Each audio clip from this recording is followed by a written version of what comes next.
Hello, I'm Deacon Tim Sullivan. I'm joined by Larissa Weiler, who joined the Catholic Church last Easter. And she's a young, vibrant person who has quite an interesting background. So thank you, Larissa, for being with us. And why don't we start off by just asking you to share with us a bit about your early life, and then we'll take it from there.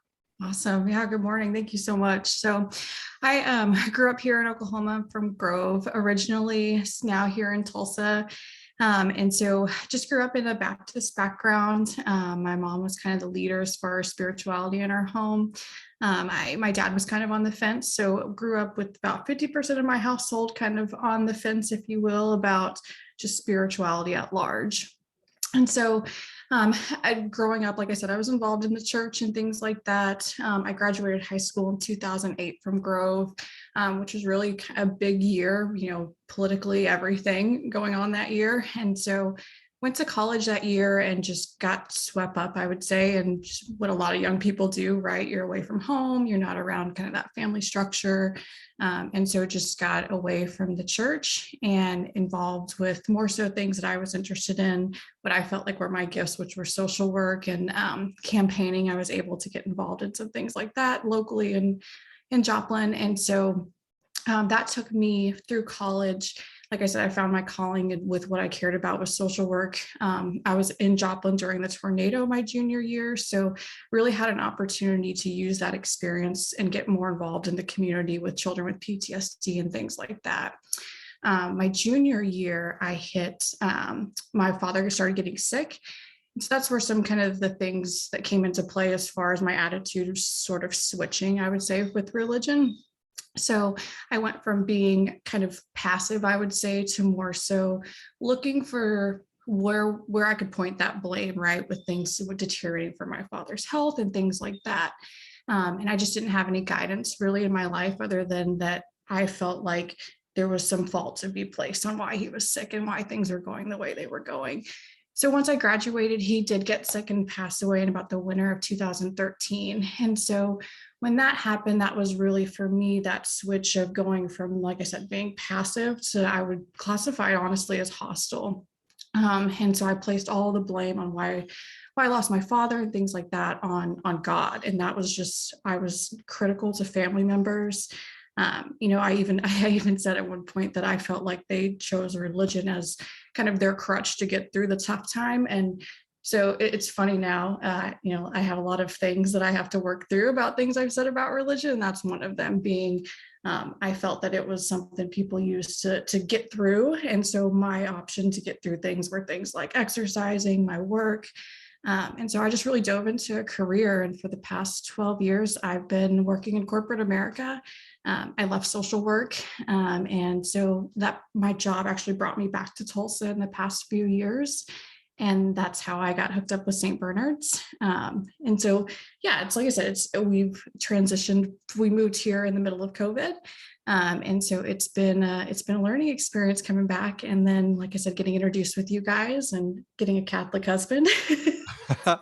So, well, Larissa, tell us more about your professional life. Yeah, You've yeah, made a absolutely. general reference to it, but I know you were almost right away put in the fast lane.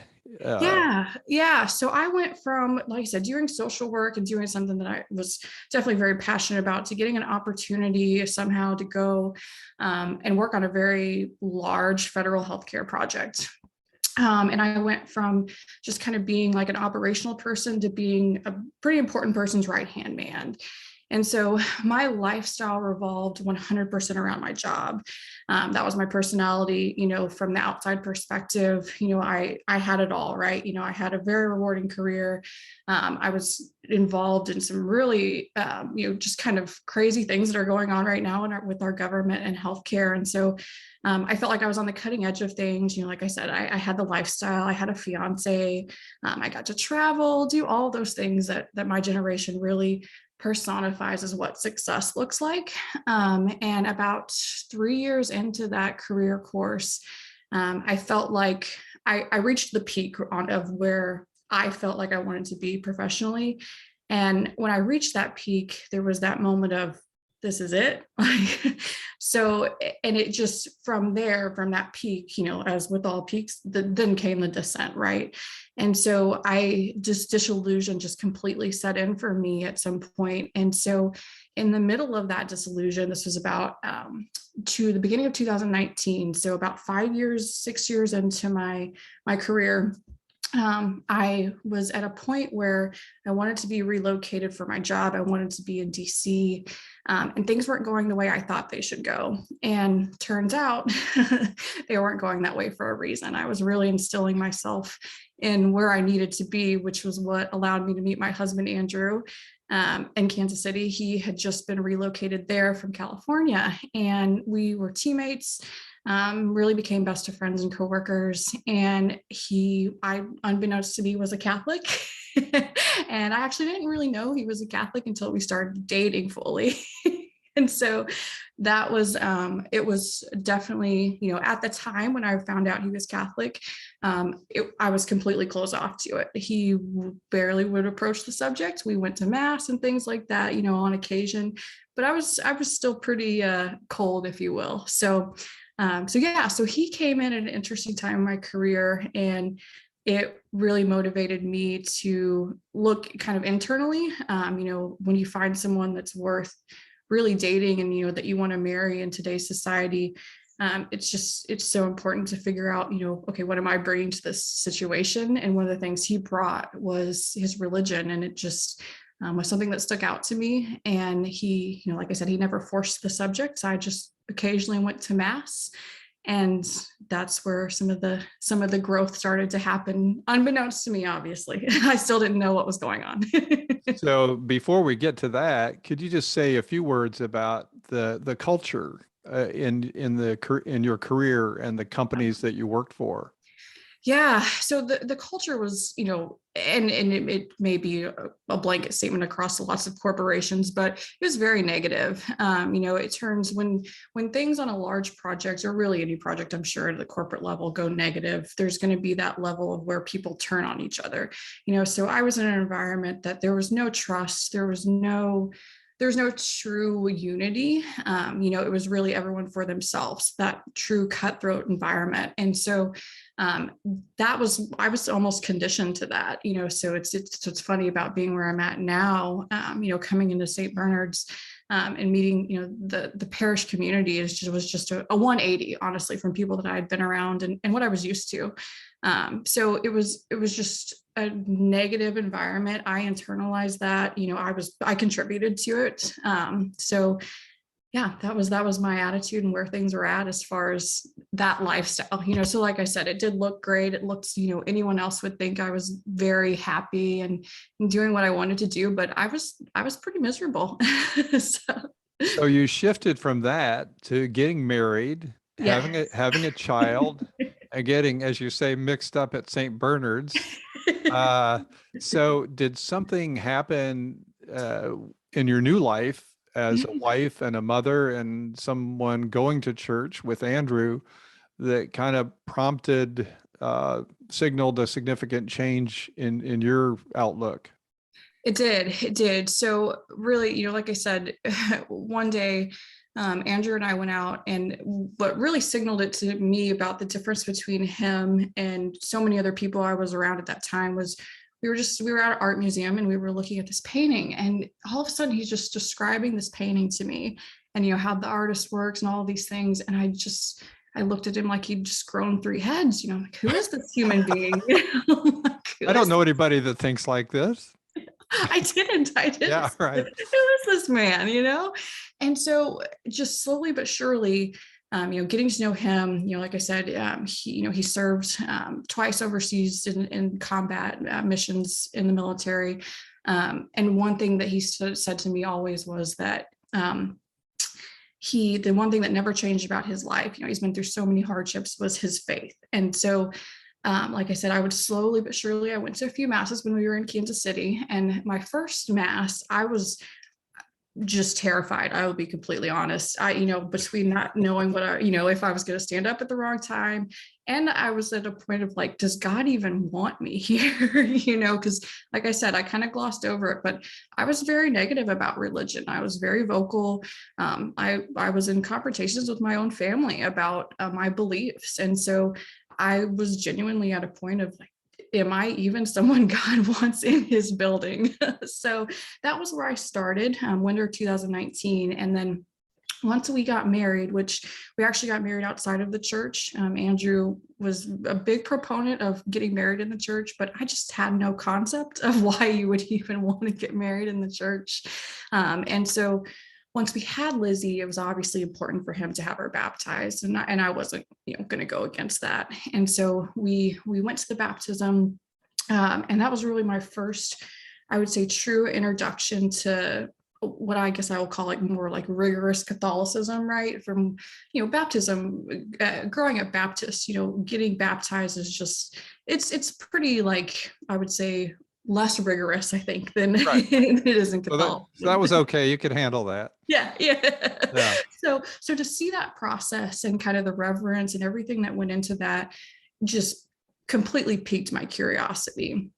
And so that was, a little bit of a thinning of the ice, if you will. And so that was summer 2020. That Christmas rolls around, and this was really our first opportunity to kind of enjoy Christmas and Mass as a family. And so Andrew wanted to go to Christmas morning Mass. I, of course, wasn't going to say no. And so we went together, he and I, and my mom stayed here with Lizzie so we could actually kind of focus and enjoy. And as also kind of a sidebar, I actually had an Irish coffee in my car waiting for me after Mass. Like, I just kind of looked at it. Yeah. When you go to Mass, you have to be prepared, right? I know.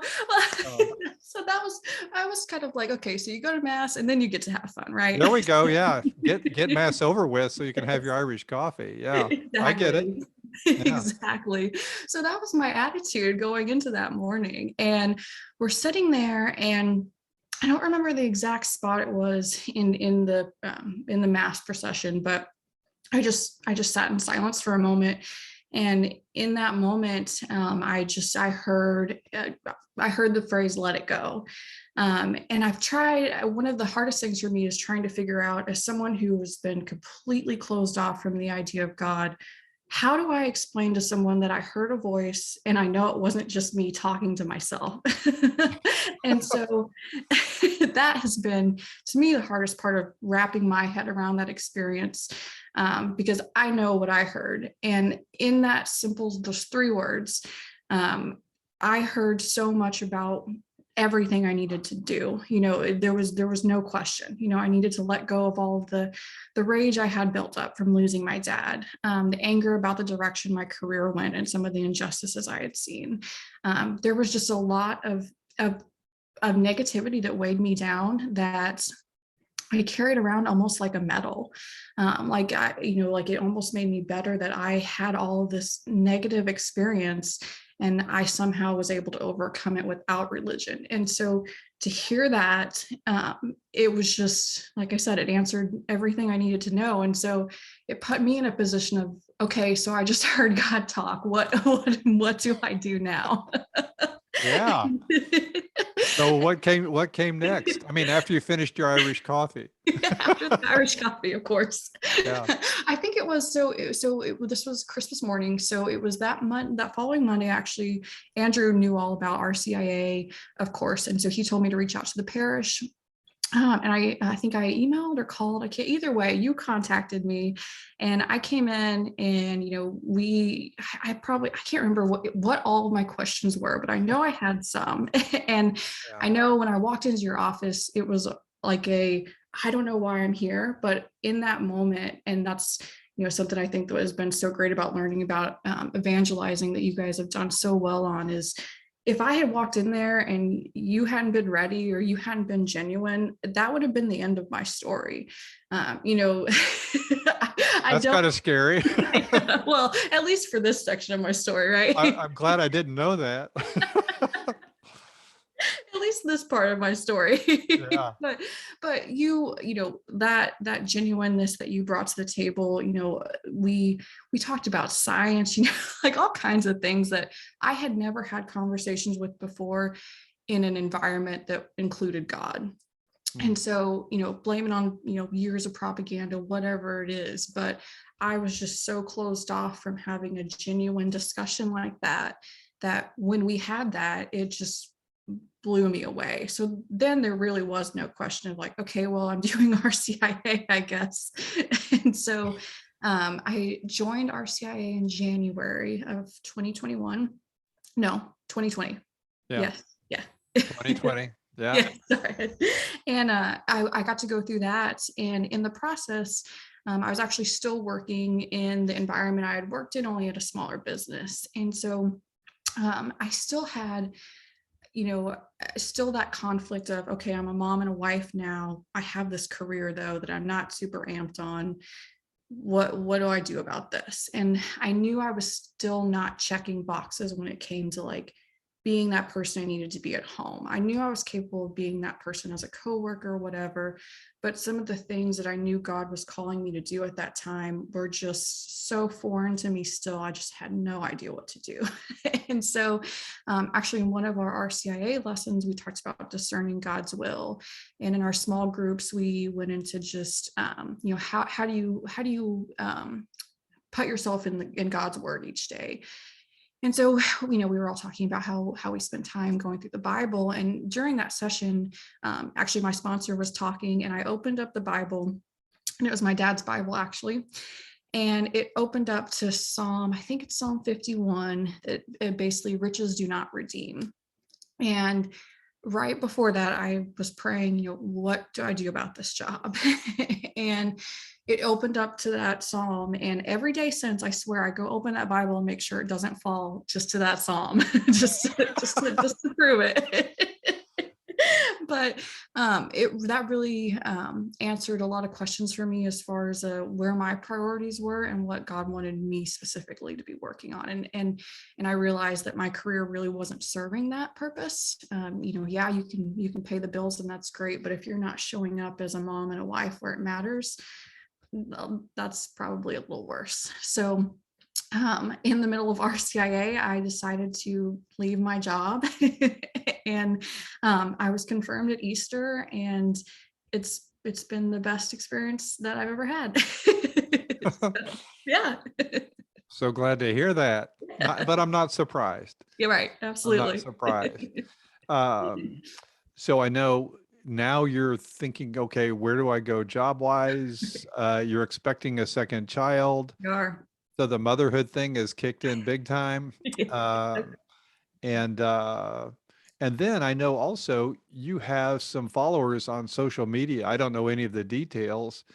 And my guess is that they either have been or will be surprised by the direction your life has gone. So with the social media end of it, how will you handle that? Because I would think it would be hard to communicate to people that have known you in the past where you are now, and say it in a way that they'll listen and not like be turned off, right, or think I'm crazy. Yeah. Right.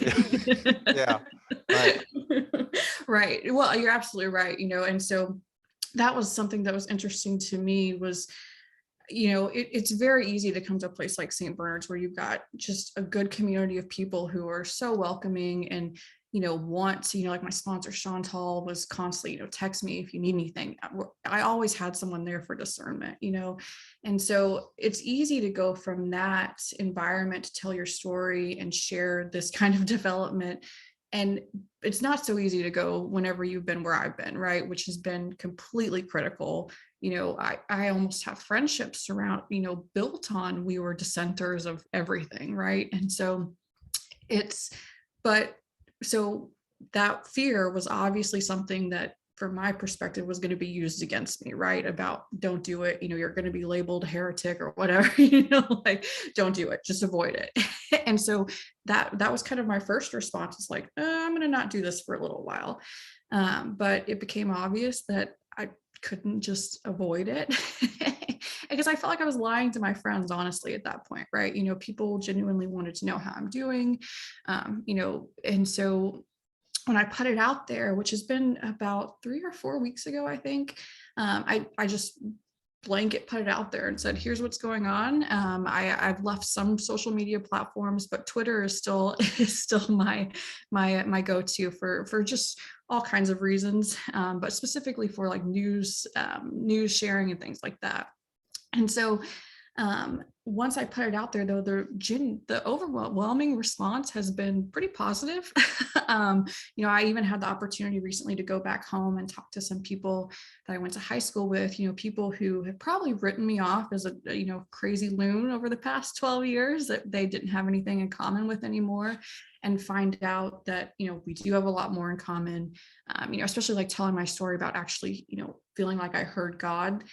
Telling that and being able to judge people's reaction in person, and when you tell that story to someone who has been in that same experience, it really answers all the questions for you, right? Okay, this is I'm not making this up. Like we gotta talk about this. And so it's been great to be able to share that. Obviously I have friends that I need to have more personal conversations with about, but it's something that I know, like when I was talking to Andrew about how do I evangelize to my friends and continue doing this, he brought up St. Augustine and his mother as kind of that perfect example, right? Of, so I relate to St. Augustine, someone that was completely off the path, but he had his mother as that person who really guided him just by how she lived. I'm sure she wasn't banging the door down on his social media, trying to get him to listen to her. And so, Not back in those days. Yeah. right. So that model of what works is just what I'm going to continue focusing on. But it's been interesting, the becoming, like you said, we're about to have another one, and so just focusing on what through my favorite sacrament, which is still kind of wild to me, is confession. Yeah. I was really terrified of it, honestly, and so through going through that process, I have worked through, RCIA. It's funny, I compare it my career, you hit the peak of that and it was all downhill. I thought RCIA and confirmation was going to be kind of that peak of my spiritual life. But since No. then, and yeah, no, Yeah. It's not supposed to be. no, it's not at all. Yeah. Good. Yeah. So through confession, like I said, it's working through things that like essentially childhood traumas that were really those underlying factors of why I wasn't able to show up like I wanted to as a mother and a wife. So many people in my generation have not had good examples as far as what a mother and father, that home life, a safe home life even looks like. And so it's easy to internalize that and act negatively and just kind of blame it on your situation or the stress of your daily life rather than what's really going on. And so through the sacrament of confession, it has just, that accountability of my actions, as well as allowing myself to truly forgive things that happened to me that were not of my doing, right? So letting go and then continuing to hold myself accountable for what I now know to be true has just been the greatest gift, to be able to figure out how to be a wife and a mom, because I had been at a point in my life where I had said, there's no way I'll be a mom. I'm not going to be a mom. I'm going to be the cool cat mom or cat aunt, Yeah. Right. So these are things that I never thought I would do. And I don't think I would be showing up like I am. And of course, there's always room for improvement. But like I said, that sacrament has just been kind of that linchpin to just keep the progress going. And it's been amazing. If you had told me 2 years ago, I would love going into a small room and confessing, my deepest, darkest secrets to to somebody else, I probably wouldn't have believed you, but I like it. Well, and we hope that the number of deepest, darkest secrets is declining. Right. Yeah, Only so many, right? that'd be nice. Yeah. So Get well, shorter. right. So anything else you want to share our listeners? I want to thank you, Larissa, for sharing so much of your story, Absolutely. and the way you do it. Just your personality kind of radiates out, which is so beautiful to see. So, but Thank you. anything you want to add? And No, like I said, I mean, the big thing has just been, learning how to evangelize in this current climate we are in. And, just thanking you guys, between you, Monsignor, so many of the people in our small groups at St. Bernard's have been just such a blessing. And that, coming in from where I've been and what you guys offer is just so beautiful. And I just can't thank you guys enough. And so I'm just glad to be here and happy to share. Well, it was a joy getting to know you, and on kind of the spiritual level, seeing what you bring to our community, to the body of Christ, has been a real blessing. And there's more to come. So more discernment, more grace, more surprises. So thank you, Absolutely. Larissa, Thank you for so much. being with us today. Absolutely. Thank you, Deacon Tim.